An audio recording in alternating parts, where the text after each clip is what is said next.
My name is Bethann Kassman. I live in Naples, Florida. I'm the CEO of Go Beyond, which is located in Naples, Florida, although we're virtual.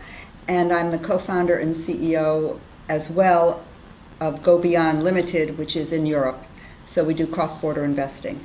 I got involved in angel investing in the 1990s when I had started a couple of companies, and then they were sold, and I decided, well, it was time to invest in a few others.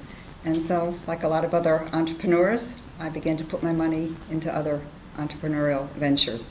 Well, Bethann, what do you think has enabled you to become a successful angel investor? Partially, I really loved a lot of the companies I got involved in. I wasn't always a successful angel investor. I learned initially through trial and error.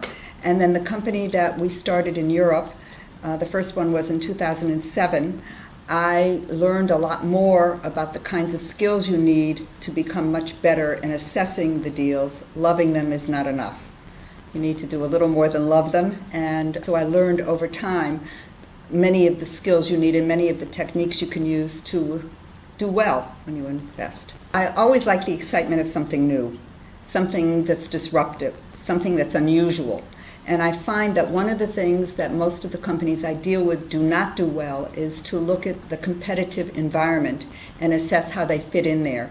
And I really like that part of being able to help the companies really study what their own trajectory could be and how they fit into that whole ecosystem in which they are already invested. What are the key things that you keep in mind when you're looking at a potential investment? One of the things I keep in mind, first of all, is that the team, obviously, but also I look to see that the team understands the industry in which they're investing. They understand what's happening, where the trends are.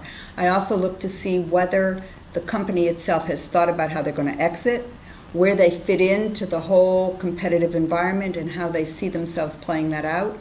I look to see if they've thought about how they're going to use their own cash, how long it will take to break even. Cash is always important.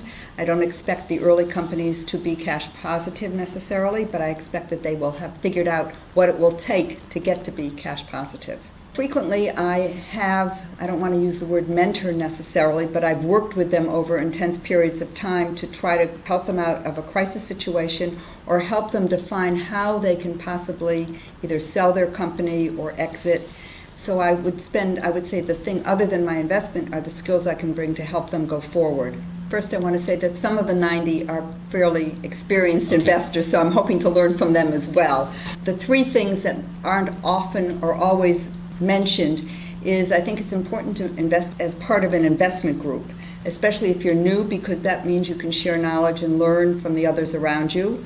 I think it's important to focus on sectors which have the ability to have great growth perspectives. In other words, the industry is changing in that sector and there is maybe some disruptive technology going on. You don't need to invest a lot of money quickly.